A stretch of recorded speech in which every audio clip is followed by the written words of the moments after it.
The grit of the Arizona Territory gets into a person's soul, staining it the color of rust and regret.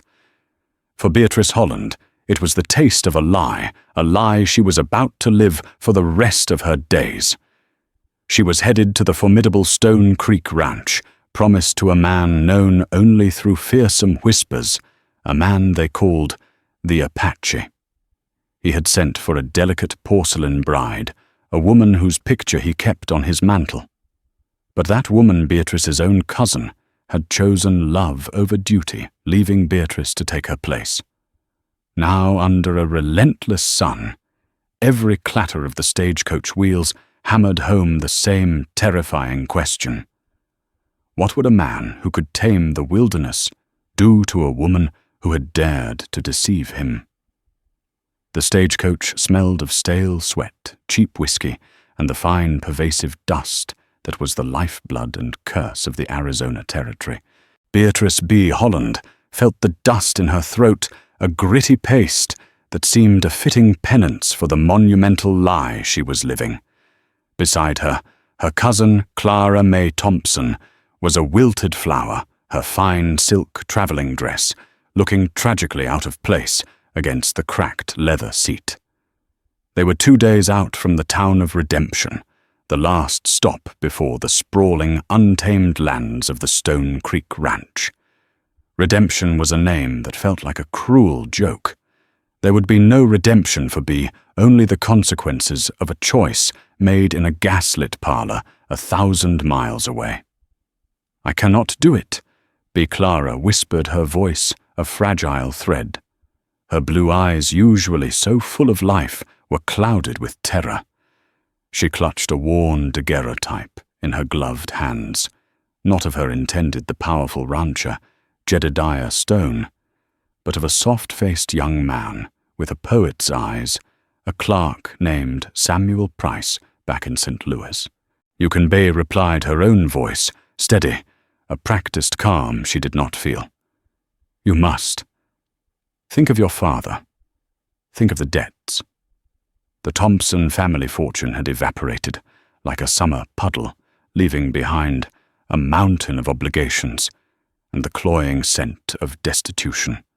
The arrangement with Jedediah Stone was their only salvation. He was a man of immense wealth and influence, a near mythical figure who had carved an empire out of rock and chaparral. He required a wife of good breeding to be the mistress of his domain, and more importantly, to provide him with an heir. He had seen a photograph of the willowy blonde Clara May and had been satisfied. The contracts were signed, the passage paid, and a handsome sum sent to her father to clear his most pressing creditors. "He is a savage." Clara hissed her knuckles white around the image of her beloved Samuel. The letters from the agent said he lived among the tribes for years. They call him the Apache in town. They say he's more animal than man, hard and unforgiving as the land he owns. Bea had heard the same rumors. They painted a picture of a silent, brooding giant with eyes that missed nothing and a temper that could shake the mountains. A man who had paid for a wife as one would purchase prize livestock. They are just stories meant to frighten Eastern girls. Bea soothed, though the stories frightened her too. She was everything Clara was not. Where Clara was slender and ethereal, Bea was substantial, with a womanly curve to her hips and bosom that fashion deemed unfashionable. Her hair was a sensible brown, not spun gold, and her hands were capable, not delicate. She was practical earth to Clara's flighty air. They stopped at a dusty way station for a change of horses. The air outside was a furnace blast. As Bea stepped down to stretch her legs, Clara grabbed her arm, her grip surprisingly strong. "I won't be his brood mare, Bea. I won't," she declared, a hysterical edge to her voice. "I love Samuel. We are to be married. I sent him a letter before we left. He is waiting for me to come back." Bea stared at her cousin, the full weight of her selfish folly crashing down. "Come back, Clara. There is no back. Your father will be ruined. Thrown in debtor's prison. Your mother. What will become of her? Tears streamed down Clara's face, leaving clean tracks in the dust on her cheeks. I don't care. I would rather starve with Samuel than live in a gilded cage with a monster. I am leaving. Leaving to where B demanded her voice, rising. We are in the middle of nowhere. You have no money. No plan. The stable boy. Clara said, her eyes darting towards a lanky youth tending the horses. He is heading east with a freight wagon in the morning. He said he would take me as far as Santa Fe for a price. She fumbled in her reticule and produced a small pearl-handled derringer. Father gave me this for protection. I sold it to the boy. The betrayal was a physical blow. Clara had not only decided her own fate, but had sealed the rest of the family's without a second thought. B's mind raced a frantic scramble through the wreckage of their hopes. There was no time to send a wire, no way to explain the situation to a man like Jedediah Stone. He would see it as a breach of contract, an insult to his honor. The repercussions would be swift and terrible. He would destroy what was left of the Thompson name. In that moment, under the indifferent glare of the Arizona sun, an idea took root in Beatrice's mind, a wild, desperate, and terrifying seed of a plan. She looked at her cousin, then down at herself. They were of a similar height. Their hair could be styled alike. In the dim light of a ranch house, to a man who had only seen a faded photograph, perhaps the deception was possible. He had contracted for a bride from the Thompson family. He would get one. "Give me your dress," B said, her voice flat and hollow. Clara stared. "What, give me your dress? Your ring, your papers?" "Everything." B's gaze was hard as flint. "You want to run away to your poet, fine. But you will not destroy your parents in the process. I will go to Stone Creek. I will be Clara May Thompson." The enormity of the proposal hung between them in the shimmering heat. For Clara, it was a miraculous, unhoped-for escape. For B, it was a life sentence. She was sacrificing her name, her future, her very identity for a family that was not even her own, bound by a sense of duty that felt more like a curse. Inside the grimy waystation room, they made the switch. Clara's fine blue silk was tight across B's shoulders and chest, a confinement she wasn't used to. B's own sturdy brown traveling suit hung on Clara like a sack. They exchanged luggage papers and the small, simple ring Jedediah Stone had sent as a token. When Clara, dressed in B's clothes, slipped out to meet the stable boy, she didn't look back. She left Beatrice Holland standing alone in a borrowed dress and a stolen identity waiting for the stagecoach that would carry her into the heart of a lie and into the hands of the man they called the Apache. The wheels began to turn again, and with each rotation, they pulled her further away from herself and closer to an unknown and likely brutal fate. The final leg of the journey to Stone Creek Ranch was not by stagecoach, but by a sturdy buckboard wagon, driven by a man whose face seemed carved from sun-beaten leather. He introduced himself as Gus, Mr. Stone's foreman, and said little else.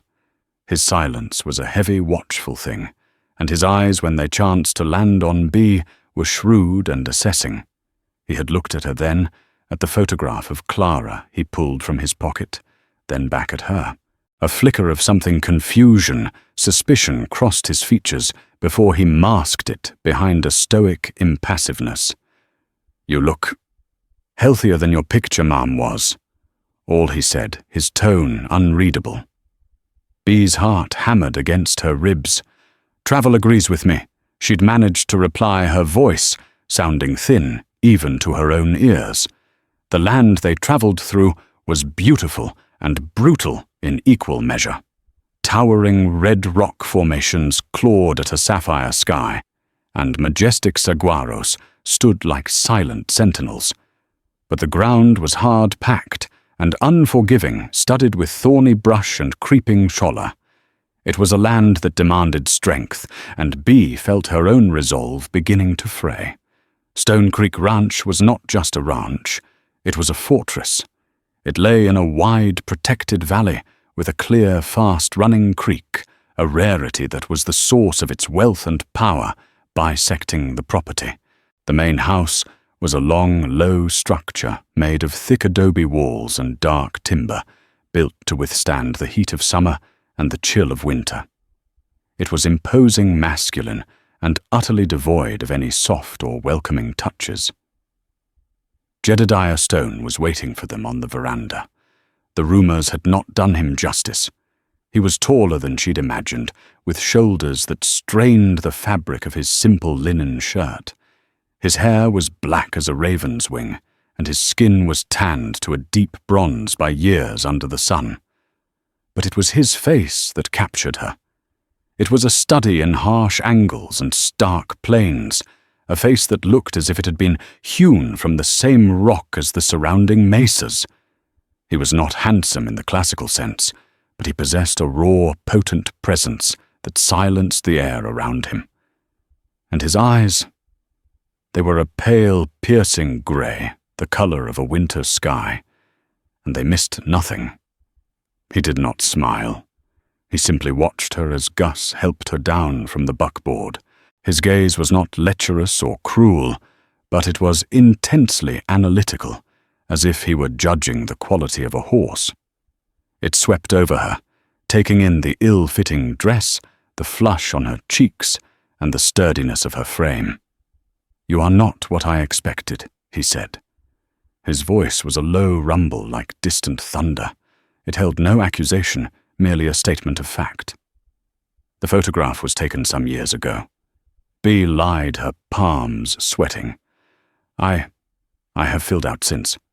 A muscle worked in his jaw. "So I see." He gestured towards the door. "Gus will see to your luggage. The housekeeper Maria will show you to your room. We dine at sundown." And with that he turned and walked back inside, leaving her on the dusty porch, with the weight of his disapproval settling upon her like a shroud. The crucible had begun. The room she was shown to was large and Spartan. The furniture was heavy and dark, built for function, not comfort.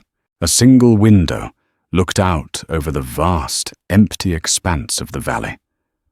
There was no mirror, an omission Bee found both strange and, in her current predicament, somewhat merciful. Dinner was a silent, agonizing affair. They sat at opposite ends of a long, polished table in a dining hall that could have seated 20. The food was simple and plentiful, roast beef, potatoes, beans. But Bee could barely swallow a bite. The silence was Jedediah's weapon. He seemed perfectly comfortable in it, eating with a focused economy of motion. He did not ask her about her journey, her family, or her life back east. He simply sat and watched, and listened to the sound of her fork scraping against her plate. Bee, who had never been one for meekness, found the silence more unnerving than any tirade. She felt compelled to fill it. "The ranch is very large," she offered, her voice sounding ridiculously formal. He looked up, his grey eyes pinning her in place. "It is. The creek is lovely. Such clear water is a blessing in this land. It is the reason I am alive and my enemies are not," he replied, his tone chillingly matter-of-fact. The conversation died there. After the meal, he rose. "I have work to do in my study. Maria can fetch you anything you require. Your room connects to mine through a shared dressing room. We will be married by the circuit judge in Redemption on Saturday. 4 days from now. He did not say it would be a pleasure or that he looked forward to it. He stated it as he would state the time for a cattle drive or the price of a bull. It was a transaction. He had paid for a wife, and on Saturday he would take possession of his purchase. Left alone in the cavernous house, a profound sense of isolation washed over Bee. She had gambled everything on this deception, and she was already losing. Jedediah Stone was not a fool. He knew she was not the delicate girl in the picture. The question was not if he would uncover the full truth, but when and what form his wrath would take. She retired to her room, the silence of the house pressing in on her. She undressed, folding Clara's too-tight gown with care, and slipped into her own simple cotton nightdress. It felt blessedly familiar, a small piece of her true self in this house of lies. The bed was a massive four-poster, made of the same dark, heavy wood as the rest of the furniture. It was built like a fortress, solid and unyielding. Exhausted by the strain of the day, she fell into a fitful sleep, her dreams filled with piercing grey eyes and the endless, silent judgment of the Arizona desert. She was a fraud, an imposter, and she was utterly, terrifyingly alone. The first few days at Stone Creek were an exercise in tense observation. Bea tried to make herself useful, but the housekeeper, Maria, a small, stern woman with eyes as dark as her employer's, rebuffed her every offer of help in the kitchen. The ranch hands, a dozen or so tough, sun-creased men, would tip their hats and mutter a ma'am when she passed, but they kept their distance, their gazes a mixture of curiosity and suspicion. They were Jedediah's men, loyal to him, and she was an outsider, an unknown quantity. Jedediah himself remained an enigma. He was gone before sunrise, and often returned long after dusk, smelling of horse dust and hard labor. Their interactions were confined to the silent dinners. He never asked about her past, and she, in turn, did not dare ask about his. She was living on a knife's edge, waiting for the blade to fall. The night before the wedding was the worst. A storm rolled in from the mountains, a spectacular display of lightning and concussive thunder that seemed to shake the very foundations of the adobe house. Sleep was impossible. Bea lay in the massive bed, listening to the rain lash against the window pane, her thoughts as turbulent as the weather outside. She was about to bind herself to a man who looked at her as if she were a line item in a ledger. A man who clearly knew something was amiss, but was proceeding with the transaction anyway. Why did he simply not care who the woman was, as long as she was healthy enough to bear a son? The thought was a cold knot in her stomach. The storm finally passed just before dawn, leaving the air washed clean and smelling of wet sage and creosote. Exhausted, Bea finally drifted into a deep sleep. She awoke with a start, disoriented. The room was still dark, but a sliver of grey light was beginning to outline the window. She had overslept. She sat up abruptly, swinging her legs over the side of the bed. And then it happened. It wasn't a loud, dramatic crack. It was a sickening, splintering groan, a sound of protesting wood giving way under a strain it could no longer bear. The right side of the massive bed frame tilted violently, and with a final percussive crunch, the headboard collapsed, and the mattress slumped to the floor, taking Bea with it in a tangle of sheets and blankets. For a moment, she just lay there, stunned half on the floor and half on the lopsided mattress. Mortification washed over her hot and swift. The bed. She had broken the bed, the one piece of furniture in her sanctuary, the fortress-like bed that had seemed as indestructible as the man who owned the house. The door to the adjoining dressing room flew open. Jedediah Stone stood there, silhouetted against the lamp he held aloft. He was wearing only a pair of trousers, his chest and shoulders bare, looking even more formidable than he did fully clothed. His eyes, wide with alarm, took in the scene: the shattered bed frame, the splintered post, and Bea tangled in the bedding like a caught fish. Bea braced herself for the explosion, for the rage, for the accusation that she was not only an imposter, but a clumsy, overweight oaf who destroyed his property. This was it. The lie would be torn asunder by a simple, broken bed. But Jedediah didn't yell.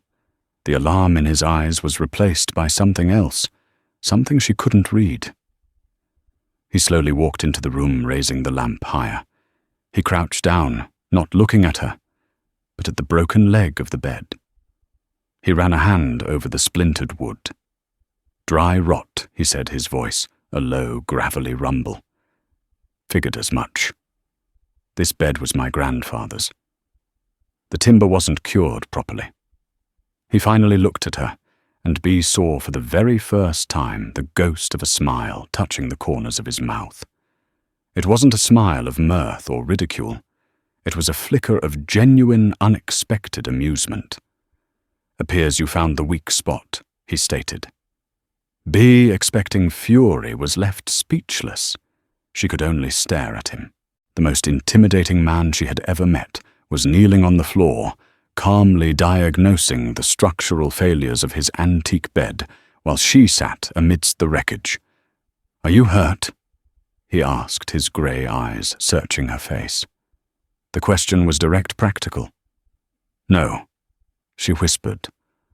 "Only my pride." He grunted a sound that might have been a chuckle. He stood up and extended a hand to her. It was large, calloused, and surprisingly warm. She hesitated for a second before taking it. His grip was firm, and he pulled her to her feet with an effortless strength that left her breathless. For a moment they stood there, his hand still holding hers, the lamplight casting long dancing shadows on the walls. The air was charged with a new, unfamiliar energy. "There's a guest room at the end of the hall. Maria will have it prepared," he said, finally releasing her hand. "I'll have the boys haul this out after sunrise." He turned to leave, then paused at the door. "My grandmother," he said, his back still to her, "was a formidable woman. She claimed my grandfather built this bed to contain her spirit. Looks like she finally won." And then he was gone, leaving Bee standing in the middle of her ruined room, her heart pounding a strange, uneven rhythm. The broken bed was a disaster, a moment of pure, unadulterated humiliation. But it had shattered more than just a piece of furniture. It had shattered the suffocating silence that had defined her first days at Stone Creek. In the face of a shared, slightly absurd crisis, Jedediah had not reacted with the cold anger of a man who had been swindled. He had reacted with practicality, concern, and a flicker of humor she never would have imagined he possessed. For the first time since she'd stepped off that stagecoach, Beatrice Holland felt a sliver of hope. Perhaps the foundation of this new, terrifying life wasn't built on unforgiving stone after all. Perhaps, like the old rotten bed frame, it had its own hidden weaknesses and its own surprising potential to be rebuilt into something much, much stronger. The wedding was as transactional as Bee had feared. The circuit judge, a portly man named Elias Thorne, who smelled of cigars and whiskey, performed the ceremony in the ranch's large parlor. Gus and Maria were the witnesses. Jedediah stood beside her, silent and stoic, his responses to the judge's questions delivered in his characteristic low rumble. When he placed the simple gold band on her finger, his touch was brief and impersonal. Beatrice Stone. The name felt foreign, a costume she was still learning to wear. There was no celebration, no wedding feast. Life on the ranch simply resumed its unyielding rhythm. Yet something had subtly shifted after the incident with the bed. The thick wall of silence between them had developed a few hairline cracks. Dinners were still quiet, but now he would occasionally volunteer a piece of information about the ranch, a wolf pack getting too close to the northern pasture, a coming roundup, the price of cattle in Tucson. It was not conversation as she knew it, but it was a start. He had moved her into the prepared guest room, a tacit acknowledgement of the strangeness of their situation. He made no demands of her as a husband, and for that, Bee was profoundly grateful. It gave her space to breathe, to observe and to begin to understand the complex ecosystem of her new home. She began to walk the grounds, staying within sight of the main house at first, then venturing further. She learned the names of the horses and the faces of the ranch hands. She saw the quiet competence with which Jedediah ran his empire. He was a hard master, demanding and exacting, but he was also fair. He worked longer and harder than any of his men, and he never asked them to do a task he would not do himself. The respect they had for him was absolute. It was on one of these walks near the creek that gave the ranch its name that she had her first encounter with the serpent in their Eden. A rider approached not one of the Stone Creek hands. He rode a magnificent black stallion and was dressed in the tailored clothes of a wealthy townsman, a stark contrast to the rough work attire of everyone else. He was handsome, with a charming smile and dark, clever eyes. "Mrs. Stone, I presume," he said, sweeping off his hat with a theatrical flourish. "A pleasure to finally make your acquaintance." Silas Kane. Bea had heard the name. Gus had mentioned him once, his voice tight with disdain. Kane owned the neighboring Cinder Basin Ranch, a smaller but still significant holding. Mr. Kane Bay replied coolly, not offering her hand. "I trust our reclusive Jedediah is treating you well." Kane's smile didn't reach his eyes. It was a shock to us all hearing he'd sent for a bride. We had all assumed he was married to this land. "My husband is a good man," she said, the words feeling surprisingly true on her tongue. "Oh, of course," Kane said smoothly. "A powerful man. A man who gets what he wants. He's very acquisitive. Land, water, cattle. It seems he's now added a beautiful wife to his collection." The words were meant to be a compliment, but they landed like a slap, cheapening her, reducing her to another one of Jedediah's possessions. "If you'll excuse me, Mr. Kane, I was just returning to the house." "Allow me to escort you," he insisted, dismounting and falling into step beside her. "You know this creek is the subject of some disagreement between myself and your husband. An old surveyor's map shows it originating on my property. A technicality, of course, but one that could prove significant. The threat was veiled but unmistakable. The creek was the lifeblood of Stone Creek Ranch. To control its source would be to hold a knife to Jedediah's throat." "I know nothing of maps or surveyors," Sir B said. "You'll have to discuss that with my husband." "Oh, I have." Kane chuckled a dry, unpleasant sound. "Many times. He is not a man for negotiation. He sees the world in black and white. What is his and what he intends to take. You'd be wise to remember that." When they reached the house, Jedediah was on the veranda cleaning a rifle. He looked up as they approached, and his face hardened into a granite mask. The air crackled with instant, palpable animosity. Kane Jedediah said, his voice flat. He did not rise. Stone Kane replied with a mock bow. "I was just welcoming your lovely bride to our humble corner of the world, and reminding her of the importance of good neighbors. My wife knows who her neighbors are." Jedediah said, his grey eyes locked on Kane's, "and she knows which ones to trust." The two men stared at each other for a long moment, a silent battle of wills fought in the shimmering heat. Kane was the first to break his charming smile, returning though it looked strained. "Well, I shall leave you two lovebirds to your nest. A pleasure, Mrs. Stone." He tipped his hat and walked back to his horse, mounting with a fluid grace. Bea watched him go, an uneasy feeling settling in her stomach. When she turned back, Jedediah was watching her, his expression unreadable. "Stay away from him," he ordered, his voice low and hard. "He is a snake. He smiles while he sinks his fangs in." That night, unable to sleep, Bea wandered into Jedediah's study, looking for a book to read. The room smelled of leather tobacco and him.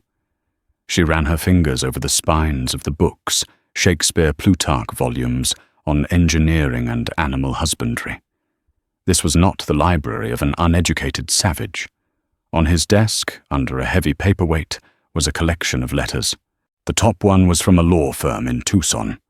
Her eyes scanned the first few lines, and she froze.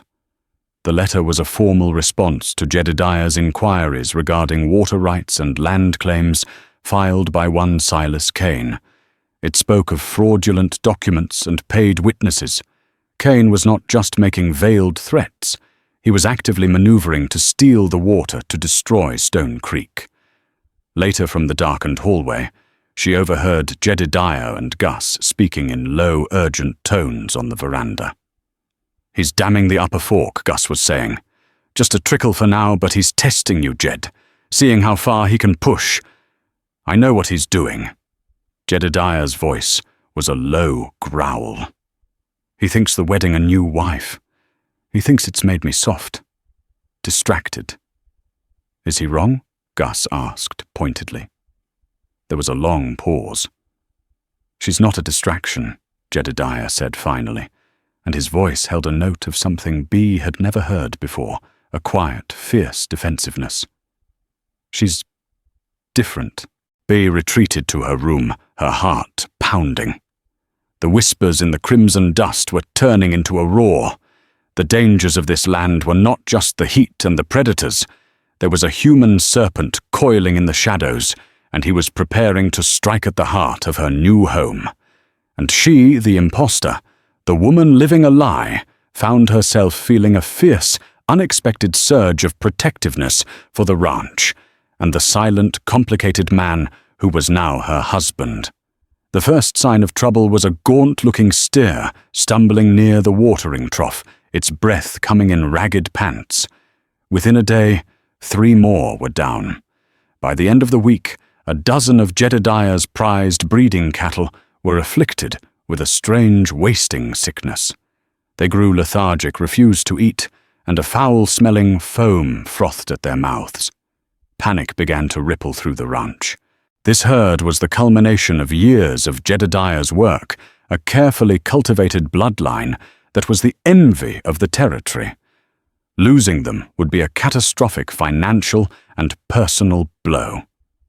Jedediah and Gus were relentless, riding the pastures, examining the sick animals, their faces growing grimmer with each passing day. They isolated the afflicted cattle, but the sickness continued to spread. They suspected poison, a deliberate act, by Silas Kane, but they couldn't find any proof. The water in the troughs was clean, the feed untainted. Bee watched from the sidelines, her heart aching for Jedediah. She saw the exhaustion etched around his eyes, the tight set of his jaw. He was a man who exerted absolute control over his environment, and this invisible enemy was confounding him, attacking the very foundation of his life's work. He grew more silent, more withdrawn, the chasm between them widening once more. One afternoon, she brought a tray with sandwiches and a canteen of fresh water out to the quarantine pens where Jedediah and Gus were working. The stench of sickness was heavy in the air. As she approached, she saw them examining a new plant that had sprung up in patches near the pens, a weed with small, deceptively pretty purple flowers.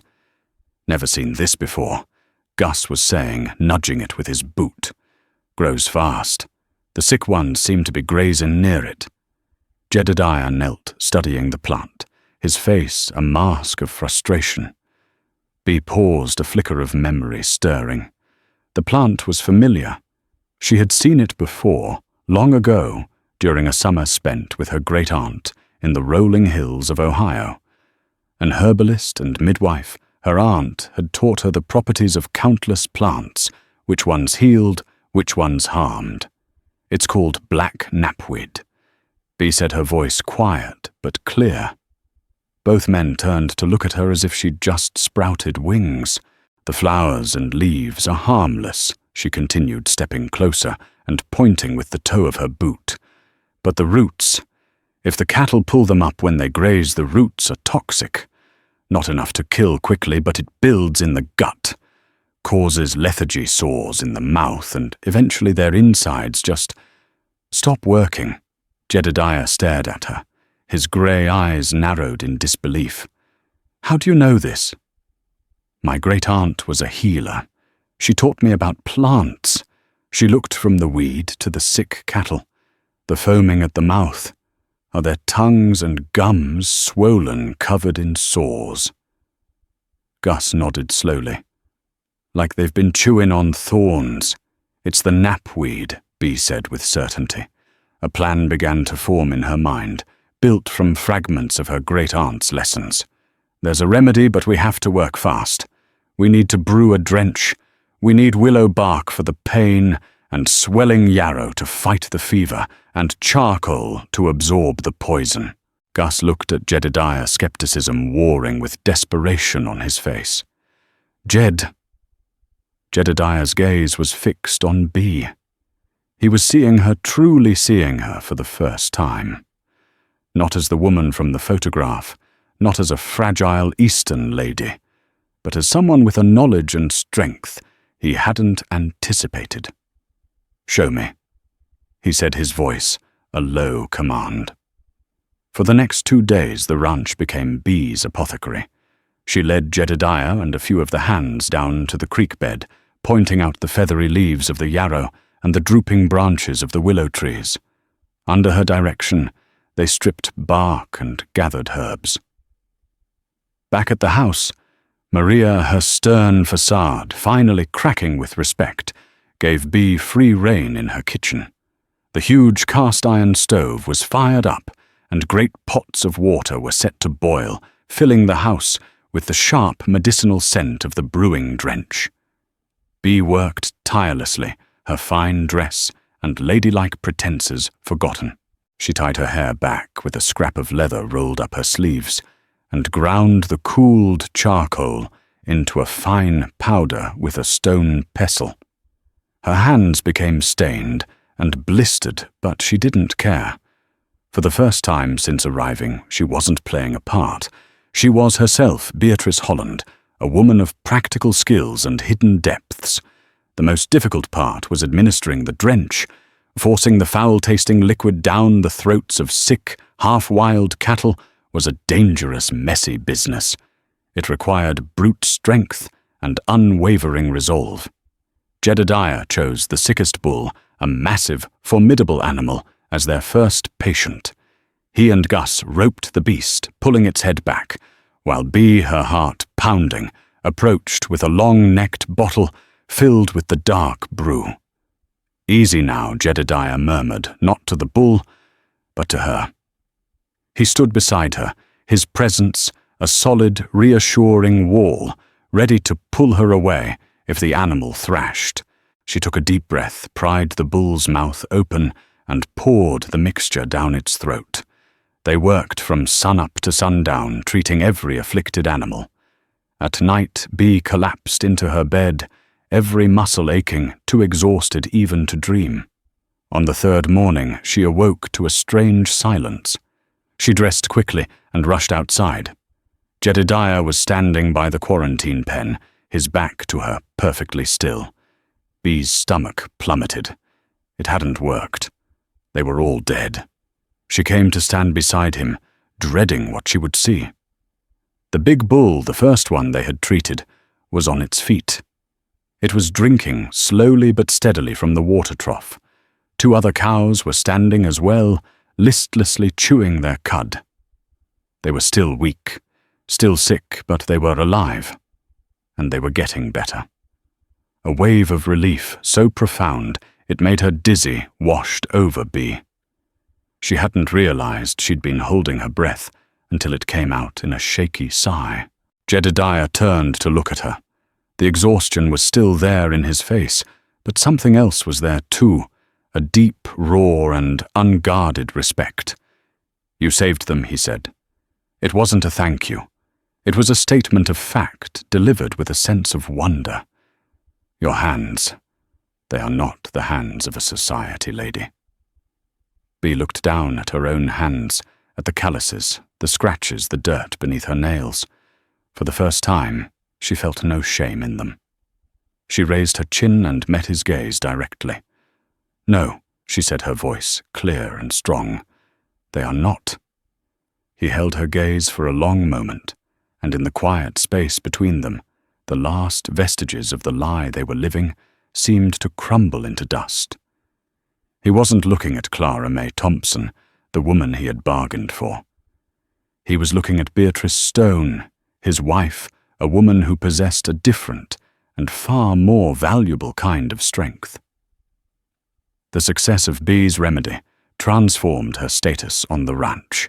The hands who had once viewed her with wary curiosity now greeted her with genuine warmth and admiration. Gus would seek her opinion on matters, and Maria would save her the choicest cuts of meat at dinner. She had earned her place not through a marriage contract, but through sweat knowledge and courage. The change in Jedediah was more profound. The silence between them was no longer tense, but comfortable. He started talking to her, truly talking, sharing his plans for the ranch, his fears about the coming winter, and the deep abiding love he had for the harsh land he'd tamed. He told her stories of his youth, of the years he'd spent alone in the mountains, learning the ways of the land, until it was as much a part of him as his own blood. He never used the word love, but Bee saw it in the way he looked at her, when he thought she wasn't watching, in the way he'd bring her a rare wildflower he'd found on the high mesas, in the gentleness of his touch when he brushed a stray piece of hair from her face. Bee in turn found herself falling for this complex, silent man. She saw past the fearsome reputation to the loneliness beneath the fierce loyalty he held for his land and his people, and the quiet integrity that governed his every action. The guilt of her deception was a constant, bitter presence, a secret that stood between them, preventing what was growing from truly blossoming. The catalyst for the inevitable came, as it so often did, in the form of Silas Kane. A ranch hand came galloping into the yard one afternoon, his horse lathered, and his face pale with panic. "The North Fork, Mr. Stone. It's on fire. The whole canyon is going up." The North Fork Canyon was dry as tinder. A fire there with the wind blowing south could wipe out Stone Creek's primary grazing lands in a matter of hours. Its Cain Jedediah snarled his face like thunder. It has to be. He didn't waste a second.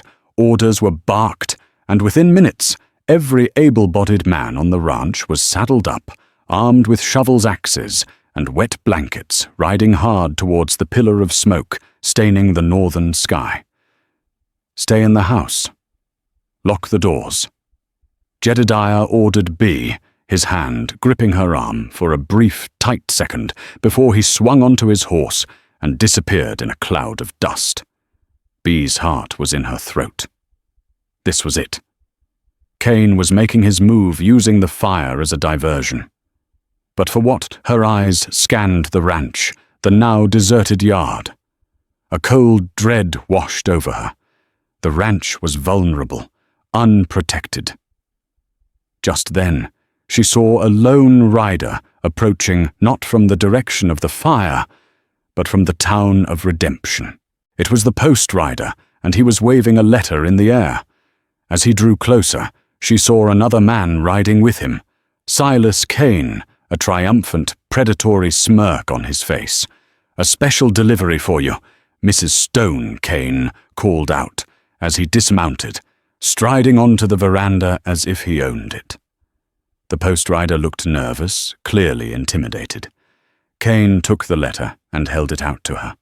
The handwriting was delicate feminine and achingly familiar. It was from Clara May. "It seems your little charade is over," Kane said, his voice dripping with malice. "My man at the telegraph office in St. Louis is very efficient. He alerted me when a certain Samuel Price purchased 2 train tickets west for himself and a Mrs. Price, formerly known as Clara May Thompson. It seems the real bride has had a change of heart.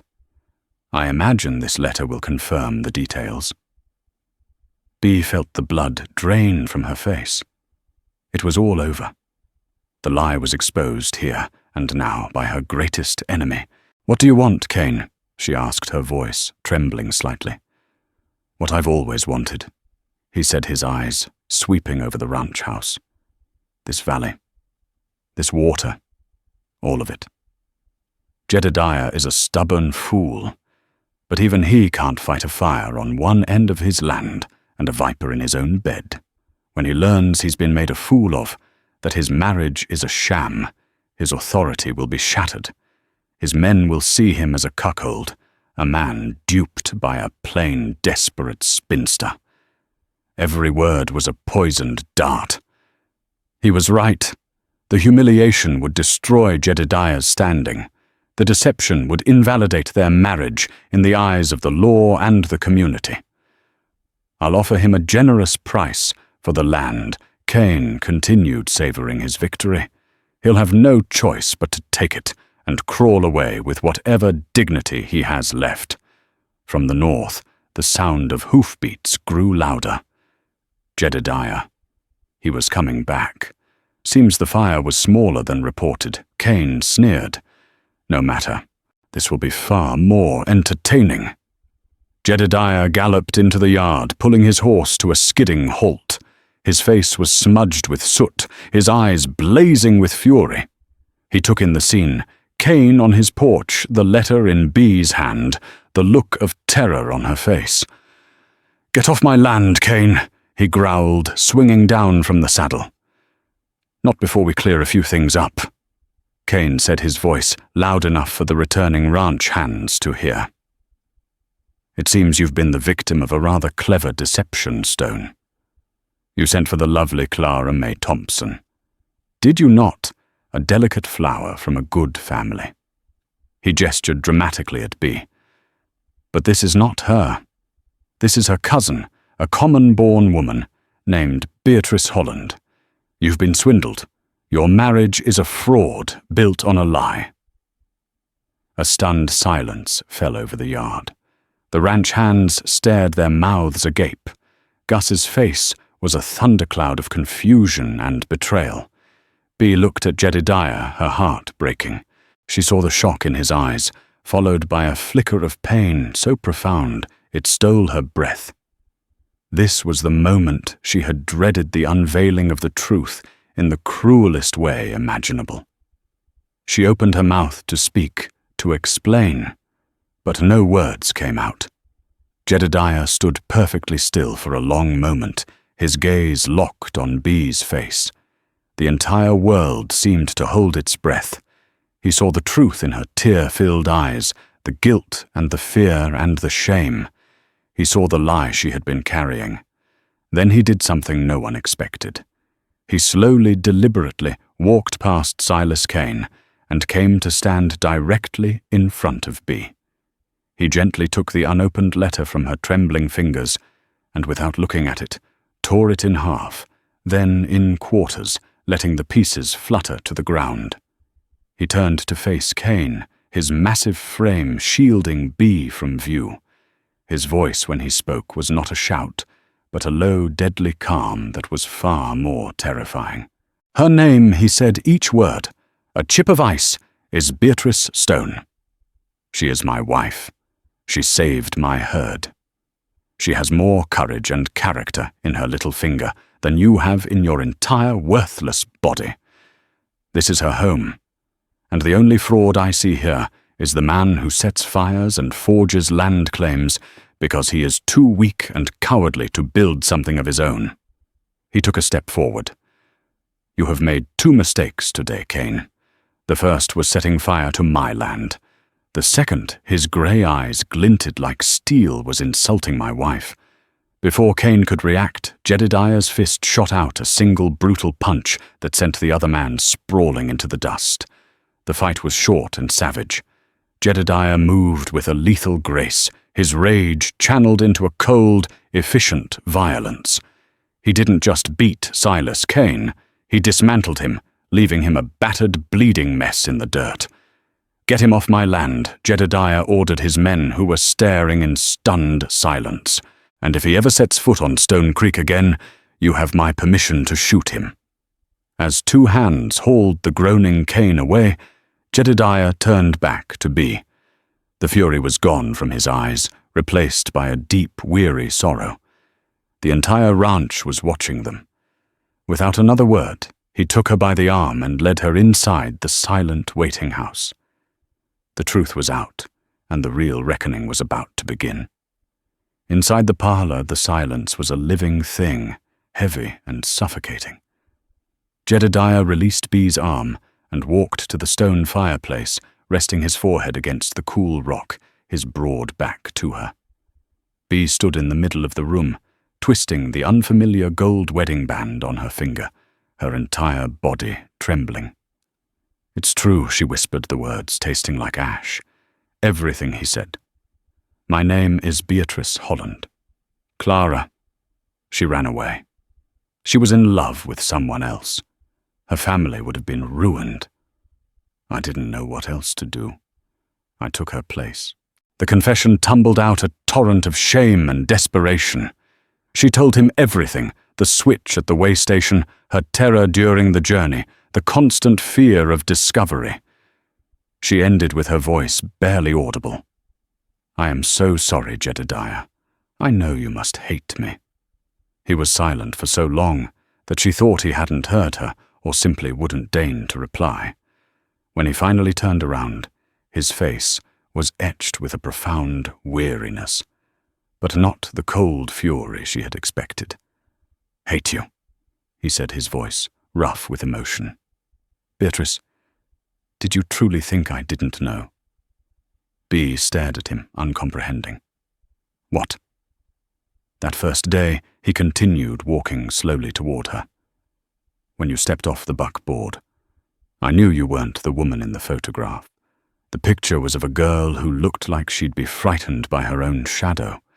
You looked at this place, at me, and you weren't frightened. You were defiant." He stopped in front of her, his grey eyes searching hers. "I didn't know the details. I didn't know the why. I assumed the family had tried to pull a fast one, sending the stronger sister instead of the prettier one. I admit my pride was stung, but I was also intrigued." He reached out and gently touched her cheek, his calloused thumb tracing the line of her jaw. "I watched you. You didn't cower. You didn't complain. You met my silence with your own strength, and then you broke my grandfather's damned bed." A small, sad smile touched his lips. "I saw the truth of you that night, and then with the cattle, I saw your heart.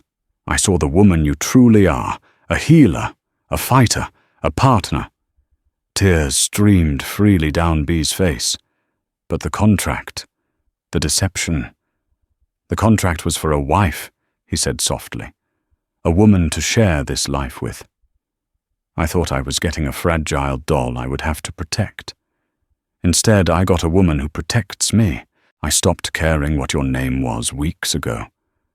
I only care that you are here." He pulled her into his arms, and Bee buried her face in his chest, sobbing with a relief, so immense it was painful. He held her tightly, his hand stroking her hair, murmuring her name, her real name. "Beatrice. Beatrice." It sounded like a prayer. In the days that followed, the last of the shadows between them vanished. They talked for hours, sharing the truths of their lives, their hopes, their fears. He confessed his own profound loneliness, the isolation of being the feared Apache of Stone Creek, a man respected, but never truly known. She, in turn, confessed her own fears of being overlooked, of being deemed too plain, too practical, too much. They were two lonely souls who had found each other through a lie, only to discover a deeper truth. The threat of Silas Cain was neutralized. Word of his treachery and his humiliating defeat spread through the territory, and with the legal documents from Tucson, Jedediah ensured that Cain's fraudulent claims were exposed and his reputation shattered. He was forced to sell his ranch at a loss and leave the territory in disgrace. One morning about a month later, Bee awoke to the sound of hammering and sawing coming from the yard. She looked out the window and saw Jedediah stripped to the waist in the morning sun, working with a focused intensity. He was planing long, thick planks of golden oak. She went outside, a mug of coffee in her hand. "What are you doing?" she asked. He looked up, his face breaking into a rare, full smile that made her heart ache with love. "What does it look like?" he said. "I'm building us a new bed." He ran his hand over the smooth, solid wood. No dry rot in this one. A solid foundation, built to last a lifetime. His eyes met hers, and in their clear grey depths she saw their future. It wouldn't be built on a lie, or a contract, or a faded photograph. It would be built right here, under the vast Arizona sky, with their own hands. A foundation of honesty, respect, and a love as strong and resilient as the ancient oak. He had sent for a slim, fragile bride, but fate had delivered him a curvy, capable woman who had shattered his expectations, saved his legacy, and captured his heart. And neither of them would have had it any other way. And so the story of Beatrice and Jedediah Stone became a quiet legend in the territory, a testament to the fact that sometimes the greatest treasures are found when our plans fall apart. Theirs was a love not born of perfect beginnings, but forged in the crucible of deception, crisis, and undeniable truth. It proves that a person's real value isn't in the image they present, but in the strength of their character and the courage in their heart. They didn't just build a ranch, they built a legacy founded on the beautiful, messy, and unexpected reality of who they truly were. If their story of resilience and surprising love resonated with you, help us share more tales from the heart of the Old West. Please take a moment to hit that like button. Share this video with someone who loves a good story, and most importantly, subscribe to our channel for more dramas, adventures, and legends from a time gone by. Thank you for listening.